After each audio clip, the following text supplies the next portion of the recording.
the 23rd Psalm. It's my favorite version, I think.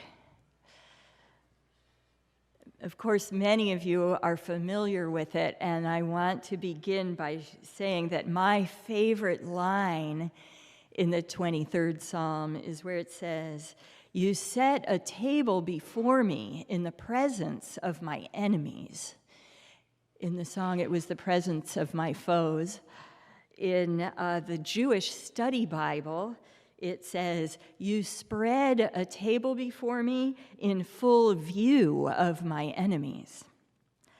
And it gives me so much confidence when I imagine that, because here's the situation.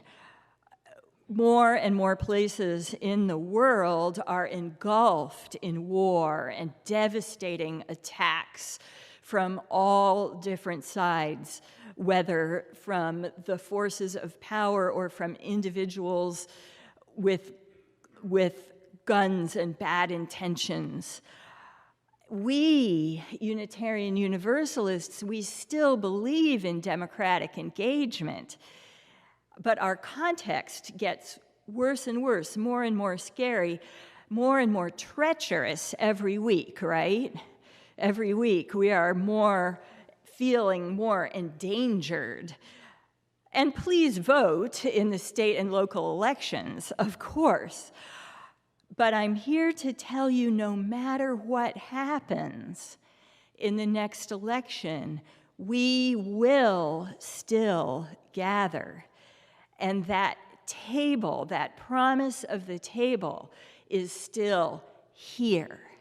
Here under this roof, here over the waves. The promise of a table is our promise. We trust that we will still find better ways to live and share, bring up children in health and hope, care for one another equitably, bridge the barriers of race and class and gender and sexuality and abilities of different kinds that have been turned into oppressions. That's where I want to begin, is that we believe in this table that we can share and we can mend and bridge and solve problems. And our table feeds us with a tasty and nourishing faith, even while we must battle against immediate and present dangers. I promised I would talk with you about evil and sin, and I do so with great trepidation. I was born and brought up Unitarian Universalist, and our litany was, "Every child is born one more Redeemer." We are products of a loving universe. If there are problems in the world, if neighbors are living in poverty, if governments are wreaking destruction and havoc, we can make things better, at least a little better. At least we can cook food and we can vote and get out the vote. We promote inclusive and justice-based and worldwide community. We connect with all of life in the interdependent web. If there are holes and tangles in that web, we want to mend them. It's not that evil and sin don't exist, but we concede they do, but we believe they can be solved.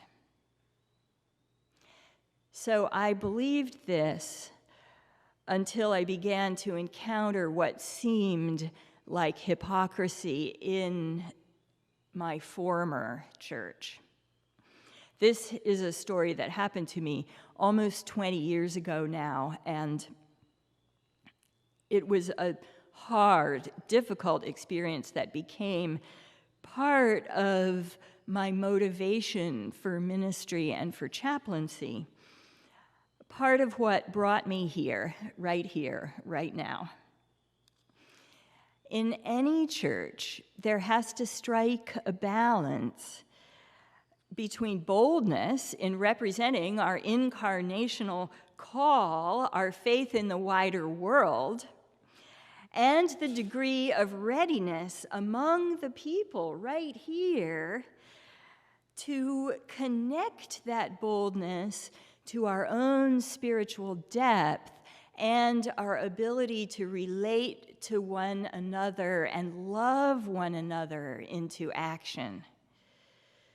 I got out at the far limit of the boldness side, but I didn't have the spiritual depth, and especially I didn't have the relational capabilities, the communication skills that I needed. I was an up-and-coming lay leader. I did the best I could, but I couldn't stay tied to the end of that branch. If you think of the church and the faith as like a tree, and I was way out there in the wider world, but I fell off. I fell off into deep water. When I finally came up for air, I was far away from Unitarian Universalism. All those beliefs I described seemed so naive. I was so angry. True confession, I was so angry that I became judgmental about how we sang our hymns. I was always criticizing the way we sang, and in particular, I felt as a white UU that I and other white folks, we didn't have the right to sing the African American songs because we were superficial and we hadn't been through the fire that we needed to go through to have the right to sing those songs. And I was very judgmental about that. I felt like most of us were just off key. I was going through my own fire. I was lamenting, and maybe some of you have felt this way sometimes. Why is it that our high ideals have so little impact beyond ourselves? We talk the talk, but do we really walk the walk? Why is the whole so much less than the sum of its parts sometimes? And like I said, that was 20 years ago, and I was really angry. So a friend said, "You have to read this book." And I was enthralled by the title. It was called Moral Man and Immoral Society. And it turned out, about 90 or 100 years ago now, a liberal Christian theologian named Reinhold Niebuhr was even madder than I was. He was so mad, he wrote this whole book railing against the naivete of the liberal social gospel movement, thinking we were saving the world, and Unitarians and Universalists were deep into the social gospel movement and trying and believing we could save the world. And the Unitarian leaders in particular, some of them, not all of them, hated Reinhold Niebuhr, and they were publishing documents against him. And that, of course, made me even more enthralled. To give you a bigger picture of who this theologian Niebuhr was, he is now also credited with the Serenity Prayer. The courage to change the things we can, the serenity to accept the things we can't, and the wisdom to know the difference. But at that time, that scholarship hadn't been done. I certainly didn't know that. He voiced two other important ideas that have stuck with me all this time, and that I continued to explore in theological school. But I have to say, I'm not a Niebuhr scholar, and I never adopted his Orthodox Christianity. So this is an interpretation, and if you're a Niebuhr scholar, I would love to talk with you more. But these two ideas helped me a lot. So the first, because I think these ideas can help all of us as we discern how to move through the world in these treacherous times. The first idea is the will to power. Now, I'm not talking about power as anything bad or negative. Power is the ability to act, the ability to influence our world, our environment. Child psychologists have the term mastery, like a child is absolutely bound and determined when they're an infant to learn to walk. They are driven to it. And that's the same root of our will to power. It's innate and natural. It leads us to believe we can do things, we keep trying, we can cooperate with one another, and we can be forces for good in the world. Exercising our healthy will to power has even been known to cure people or heal people from depression because it brings hopefulness and joy and a sense of capability. But let me tell you, it can also be like a drug. It can make us euphoric and overconfident. It can make us feel entitled. It can give us selective hearing, so we miss moderating voices. There was some politician last week saying something like, everyone has a tendency to rationalize what's in their self-interest, and that's the sort of the mini version. But it gets worse in groups because we reiterate our good words and our good teachings, and they start to sound real, whether or not we are actually accountable. And we start to think they're inevitable, but we have to ask, in a pragmatic way, how are we living these? How are we embodying these pragmatically and accountably? So that's the first, the will to power. The second idea is the dialectic of sin. Now, a dialectic is two opposite ideas, right? And these are two reactions that are both problematic to the reality of this double-edged power. First, we embrace power because we know we are good. That's the first idea. We know we are good. If we work hard and correct our mistakes and keep trying, a benevolent universe will win. We have faith. So the second reaction is cynical, nihilistic. We are already doomed by our human fallibility. Our ambitions and our missteps will always lead us astray. So we're safer if we just stay back. At least then we won't be punished, we won't hurt other people, and we won't cause more harm.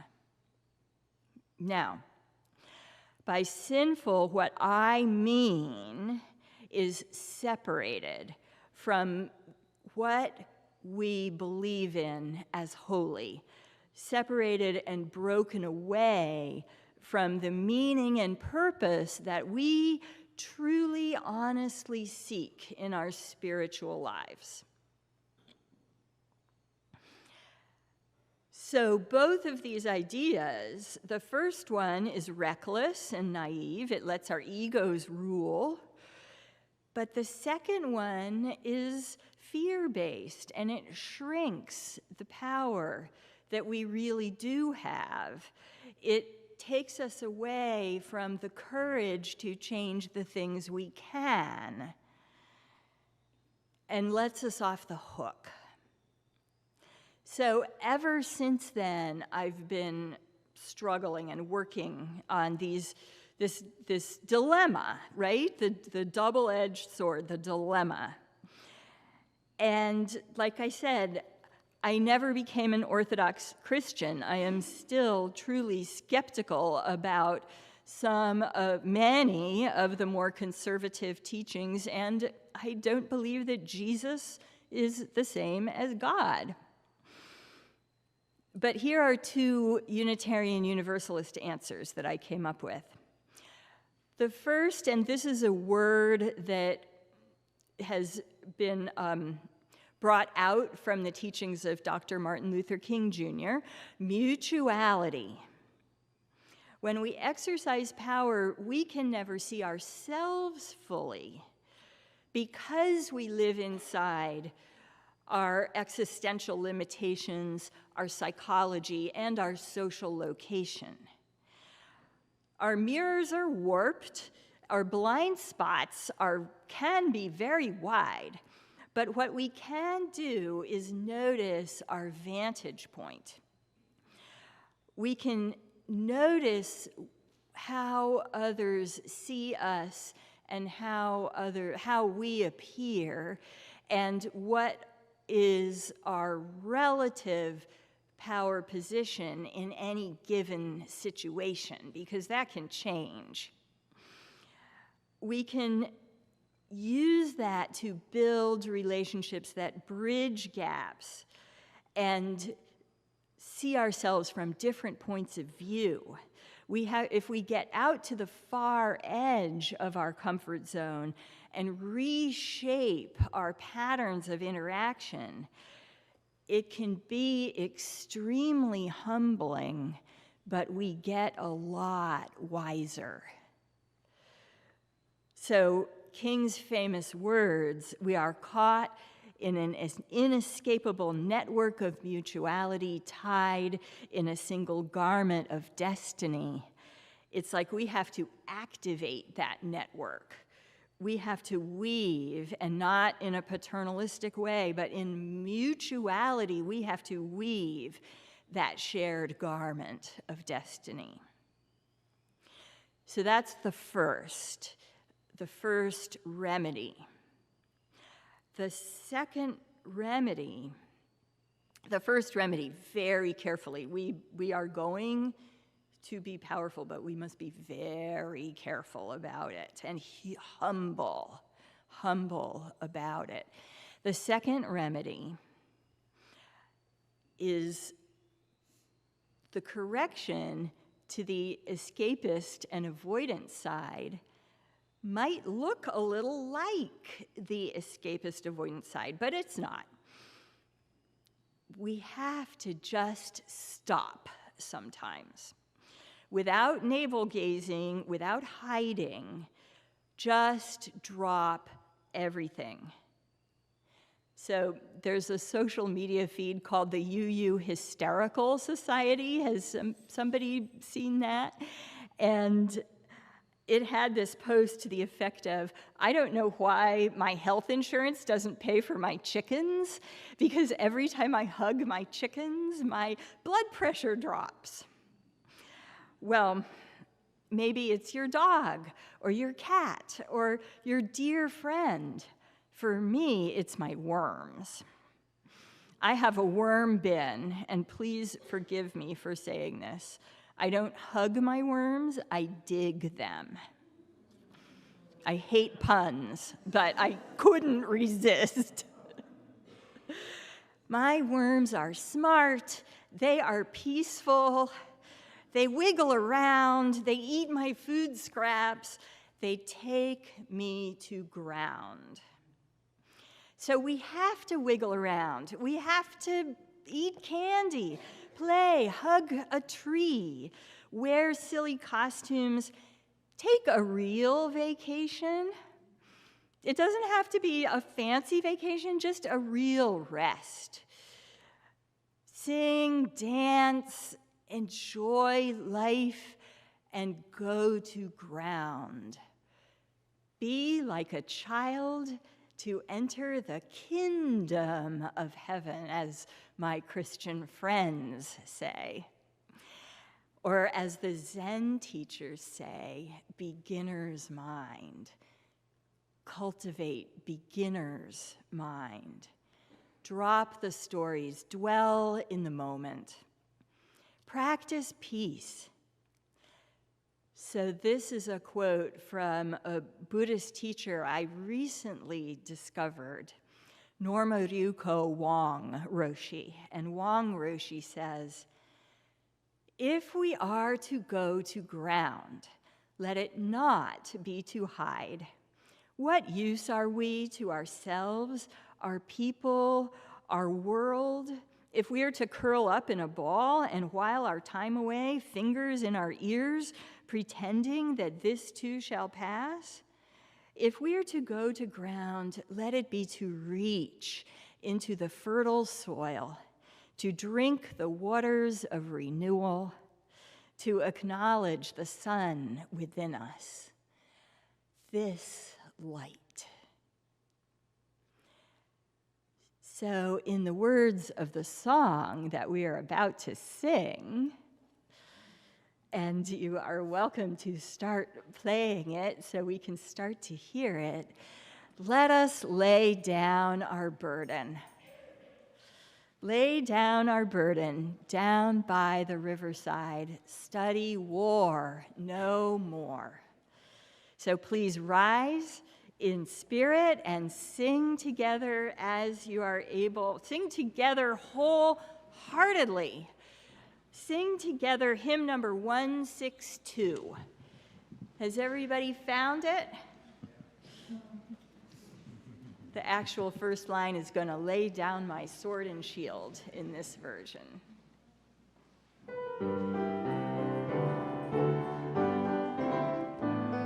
Gonna lay down my sword and shield down by the riverside, down by the riverside, down by the riverside. Gonna lay down my sword and shield down by the riverside. Gonna study war no more. I ain't gonna study war no more. I ain't gonna study war no more. Ain't gonna study war no more. I ain't gonna study war no more. I ain't gonna study war no more. Ain't gonna study war no more. Gonna lay down my burden down by the riverside, down by the riverside, down by the riverside. Gonna lay down my burden down by the riverside. Gonna study war no more. I ain't gonna study war no more. I ain't gonna study war no more. I ain't gonna study war no more. I ain't gonna study war no more. I ain't gonna study war no more. Ain't gonna study war no more. Gonna shake hands around the world, everywhere I roam, everywhere I roam, everywhere I roam. Gonna shake hands around the world, everywhere I roam. Gonna study war no more. I ain't gonna study war no more. I ain't gonna study war no more. Ain't gonna study war no more. I ain't gonna study war no more. I ain't gonna study war no more. Ain't gonna study war no more. Let's say together, we extinguish this flame, but not the light of truth, the warmth of community, or the fire of commitment. These we carry in our hearts until we are together again. And a huge thank you to everyone for being here, to the speakers, to Phyllis and Kathy, to our musicians, our sound and tech experts, all the staff and all the volunteers, which are all many, many of you. And I have to tell you one more thing. I have another favorite theologian, Howard Thurman, who was a mentor to many of the leaders of the civil rights movement, including Dr. King, but he was not known as an activist, and it would drive the activists crazy because he was known as a mystic. You would not find him on a picket line, but over and over he challenged people to strike the balance between action and being grounded. He was sure that that right balance would meet that particular historical moment with transformative truth. And so the words that I found in his writings were, "We must face the divine scrutiny." So that is my answer for evil and sin, is that I invite you to take with you. Face the divine scrutiny as we follow in the way everlasting. Amen.